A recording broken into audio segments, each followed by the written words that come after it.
Hello student, आज मैं आपको हिंदी पढ़ाने वाली हूँ जो क्लास 7 से है, सेमेस्टर 2 चैप्टर 3 सच्चा हीरा। यह एक कहानी है जो इस कहानी में यह बताया है कि व्यक्ति के ज्ञान के साथ साथ उसके कर्म को भी महत्व दिया गया है। मतलब व्यक्ति का जो ज्ञान होता है उसके साथ साथ कर्म का भी महत्व होता है। अच्छा ज्ञान अच्छी बात है लेकिन वह आचरण में नहीं है तो निर्थक है। इस बात को रोचक तरीके से प्रस्तुत किया गया है। मतलब कि अच्छा ज्ञान भी है, अच्छी बातें हैं, लेकिन आचरण मतलब व्यवहार अच्छा है ही नहीं है तो निरर्थक है, मतलब वो बेकार है। इस बात को हम इस कहानी में आपको रोचक तरीके से प्रस्तुत किया गया है।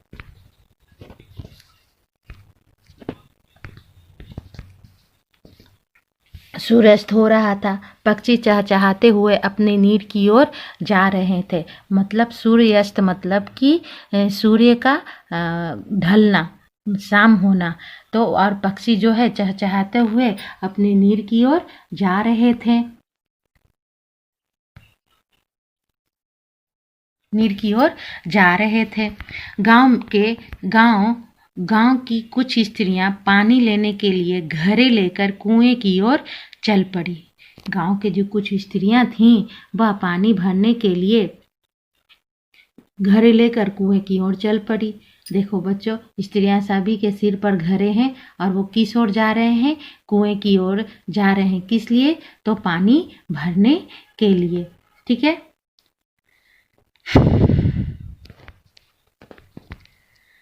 पानी भरकर कुछ स्त्रियां तो अपने घरों को लौट आई। पानी भरकर कुछ स्त्रियां जो है अपने घरों को लौट आई, लेकिन परंतु कुछ स्त्रियां उसमें 4 कुएं की पक्की जगह पर बैठकर आपस में इधर उधर की बातें करने लगी। परंतु मतलब कि कुछ जो 4 स्त्रियां, बाकी सब स्त्रियां तो चली गई थी, परंतु कुछ जो स्त्रियां थी वहां पे बैठकर बातें करने लगी इधर उधर की कि क्या हुआ क्या नहीं हुआ। वो सारों स्त्रियां इधर उधर की बातें करने लगी थी। तो करने लगी बातचीत करते करते वह बेटों पर जा पहुंची। उनमें से एक ही अब उससे बड़ी। जब चारों स्त्रियां बैठ गईं और बातें करने लगीं तो बातचीत करते करते बात बेटों पर जा पहुंची। वो चारों स्त्रियां बातें कर रही थी ना, वो जगह पे बैठकर, वो पत्थर जैसा जो बना हुआ था उस पर बैठ के जब चारों स्त्रियां बातें करने लगी तो उसमें से बातें करते करते क्या बातें करने लगे कि अपने बेटों के बारे में बातें करने लगे। उसमें से सब एक जो बुजुर्ग जैसी महिला थी वह बोली, भगवान सबको मेरे जैसा बेटा दे। पहली स्त्री जो थी वह यह बोलती है कि भगवान मेरे बेटे जैसा सबको बेटा दे। मेरा बेटा लाखों में एक है। वो क्या बोलती है? उसका कंठ बहुत ही मधुर है, वह बहुत अच्छा गाता है। उसके गीत को सुनकर कोयल और मैना भी चुप हो जाती है। पहली स्त्री जो थी वह कहने लगी, भगवान सबको मेरे बेटे जैसा बेटा दे। मेरा बेटा लाखों में एक है, उसका कंठ बहुत ही मधुर है, वह बहुत अच्छा गाता है। उसके गीत को सुनकर कोयल और मैना भी चुप हो जाती है। लोग बड़े चाव से सुनते हैं। ऐसा वो पहली स्त्रियां बोल रही थी कि मेरा बेटा बहुत ही अच्छा गाता है।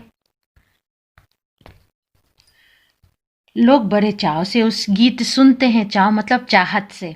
उसकी बात सुनकर दूसरी स्त्री का मन हुआ कि वह भी अपने बेटों का प्रशंसा करे। मेरे बेटे की बराबरी कोई नहीं कर सकता है, वह बहुत ही शक्तिशाली और बहादुर है।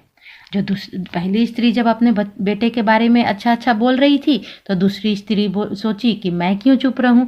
वह भी अपने बेटे के बारे में प्रशंसा करने लगी। वह बोलती है कि वह बहुत ही शक्तिशाली और बहादुर है।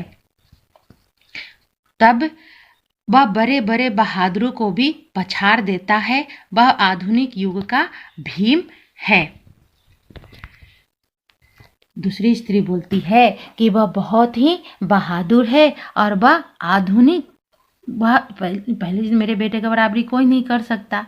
वह ऐसा जब बोली तो वह बोलती कैसे, तो वह बोलती है कि मेरा बेटा बहुत ही बहादुर है, वह बड़े बड़े बहादुरों को भी पछाड़ देता है। पछाड़ देना मतलब मारकर गिरा देता है, मारकर गिरा देता है। वह आधुनिक युग का भीम है, वो आज के ज़माने का भीम है। यह सब सुनकर तीसरी औरत भला कैसे चुप रहती। जब सारी स्त्रियां बातें कर रही थी तो तीसरी औरत भी सोची कि मैं क्यों चुप रहूं। वह भी अपने बेटे के बारे में प्रशंसा करने लगी। क्या, मेरा बेटा साक्षात बृहस्पति का अवतार है। वह तीसरी स्त्री बोलती है मेरा बेटा साक्षात, वह कुछ पढ़ता है एकदम याद हो जाता है। तीसरी स्त्री जो थी वह दोनों स्त्री के बातें सुनकर वो क्यों चुप रहती। वह बोली कि मेरा बेटा भी बहुत ही अच्छा है, बहुत ही अच्छा है। मेरा बेटा साक्षात बृहस्पति का अवतार है। बृहस्पति मतलब गुणों से बहुत ही अच्छा है। वह जो कुछ पढ़ता है एकदम याद कर लेता है। वह बोलती है याद कर लेता, मतलब वो जो भी पढ़ता है वह उसे याद हो जाता है। ऐसा लगता है कि मानो उसको कंठ में सरस्वती का निवास हो। तीसरी स्त्री कहती है कि वह इतना अच्छा मतलब कि लर्न कर लेता है कि जैसे मानो उसके कंठ में सरस्वती मतलब विद्या की देवी जो है उसके कंठ में निवास करती हो। निवास मतलब रहना, वो रहती हो, ऐसा वो उसका याददाश्त तेज है, इतना अच्छा वो पढ़ने में है। वो तीसरी औरत अपने बेटे के बारे में बोली। तभी तीनों औरतों की बातें सुनकर चौथी स्त्री चुपचाप बैठी रही। उसने अपने बेटे के बारे में कुछ नहीं कहा। जो ये तीनों औरत जब बातें कर रही थी तो ये चौथी स्त्री जो थी वह कुछ भी नहीं बोली, वह चुपचाप उन सभी औरत की बातें सुन रही थी। पहली ने उसे टोका, क्यों बहन, तुम क्यों चुप हो? तुम भी तो अपने बेटे के बारे में कुछ कह सकती हो। मैं अपने बेटे की क्या प्रशंसा करूं? देखो, जब ये सब औरतें जब बातें कर रही थी तो पहली औरत थी, वह देखी कि चौथी औरत तो कुछ बोल नहीं रही है, तो वह उससे बोलती हो, क्यों भाई तुम क्यों बैठी हो? क्यों बहन तुम क्यों बैठी हो? तुम भी अपने बारे में प्रशंसा कर सकती हो, अपने बेटे के बारे में प्रशंसा कर सकती हो। लेकिन वह बोली, पहली टोकते हुए कहा कि क्यों बहन, क्यों चुप है? तो तुम भी अपने बेटे के बारे में बताओ। तो चौथी स्त्री बड़े सहज भाव से कहती है, मैं अपने बेटे की क्या प्रशंसा करूं? वह न तो गंधर्व है सा गायक है, न भीम सा बलवान है। तो चौथी औरत कहती है कि न वह गंधर्व जैसा मतलब न बहुत ही सुंदर गाता है और न भीम सा बलवान है, ना ही बृहस्पति सा बुद्धिमान है, न बृहस्पति सा बुद्धिमान है। कुछ समय बाद जब वे सब घड़े सिर पर रख कर लौटने लगी तो तभी किसी गीत का मधुर स्वर सुनाई पड़ा। वो सारे चारों औरतें बातें करते करते फिर शाम हो गई तो वो सब सारे घर लौट ही रही थी, तभी उसे किसी गीत मधुर स्वर सुनाई दिया। तभी किसी गीत का मतलब कोई गीत गा रहा था, उसका स्वर सुनाई पड़ा। सुनकर पहली स्त्री बोली, सुनो, मेरा हीरा गा रहा है। तुम लोग ने सुना उसका कंठ कितना मधुर है।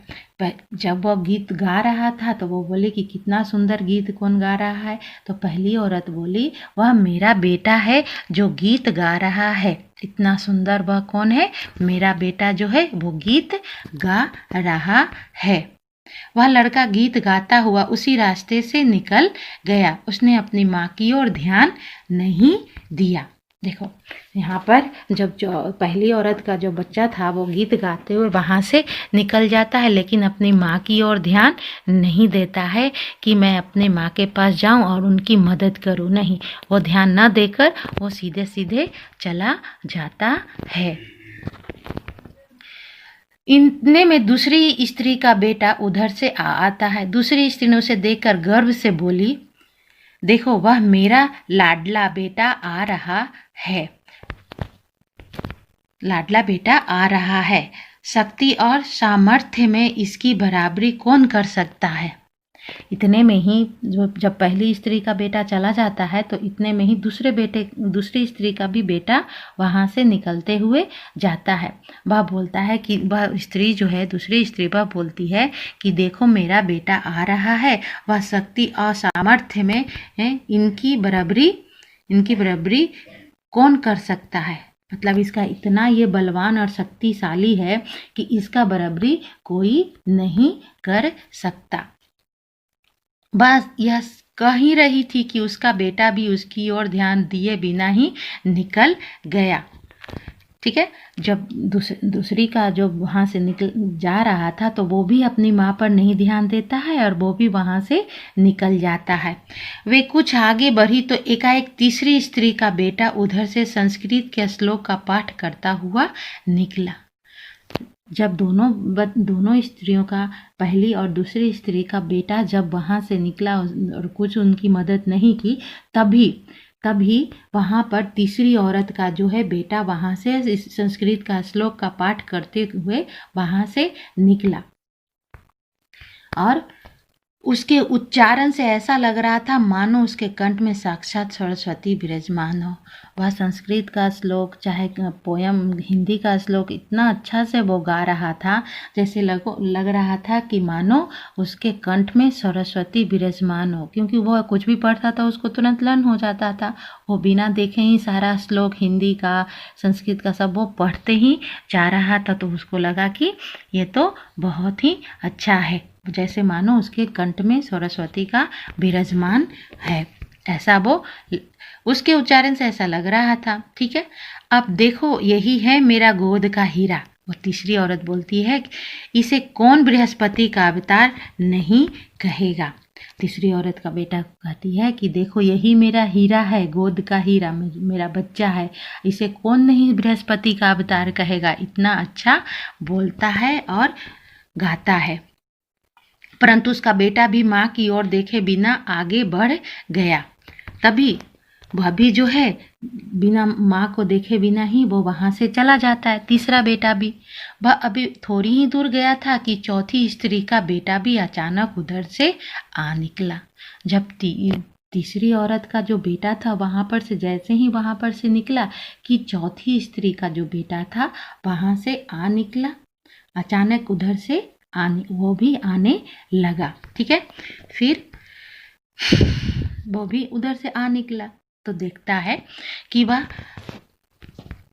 देखता है कि मैं बहुत ही सीधा, वह देखने में बहुत ही सीधा सादा और सरल प्रकृति का था।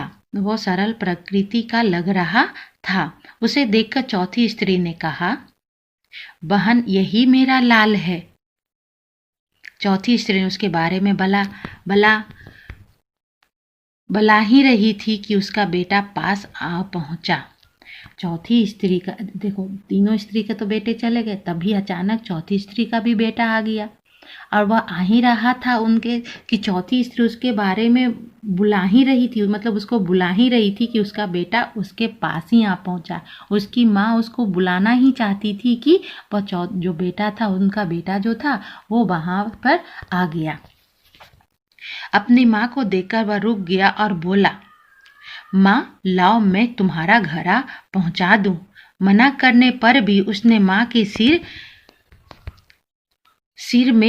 से पानी से भरा घड़ा उतार कर अपने सिर पर रखा और घर की ओर चल पड़ा। देखो बच्चों, चौथी स्त्री का जो बेटा था कैसा था?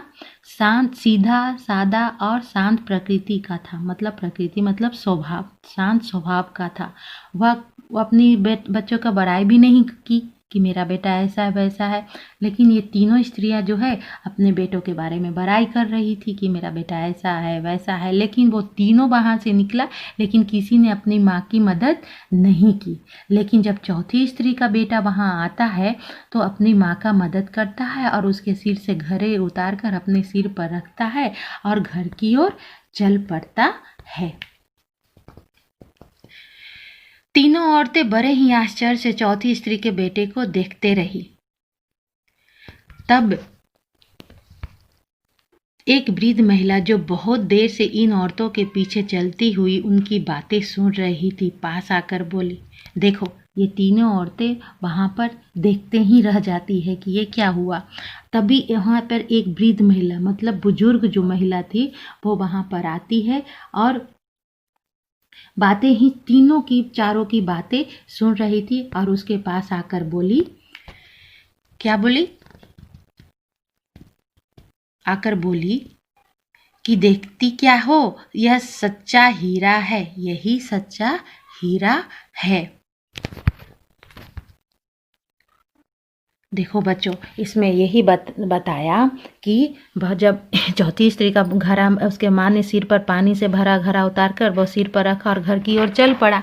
तभी वो तीनों औरतें, जब तीनों औरतें देखते रह गई और वहाँ पर एक वृद्ध महिला जो थी वो आती है, वह उससे बोलती है उन तीनों से कि देखो यही तीनों जो हैं, तुम तीनों बातें अपने बेटे के बारे में कर रही थी, लेकिन देखो ये सच्चा हीरा है। इसका बेटा आया और इसको अपने उसके माथे से घड़े उठाकर वह जो है उसको अपने सिर पे रख कर अपनी माँ का घड़ा घर पहुँचाता है और उसकी मदद करता है।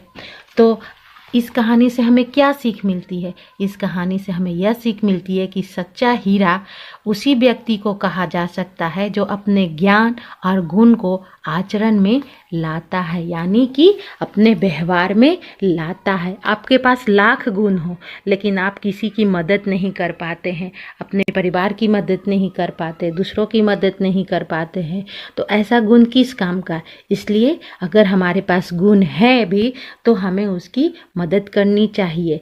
जैसा भी हो, हमें हर तरह से सभी की मदद करनी चाहिए। तो बच्चों, मुझे उम्मीद है कि आपको ये कहानी अच्छी लगी होगी। थैंक यू एंड धन्यवाद।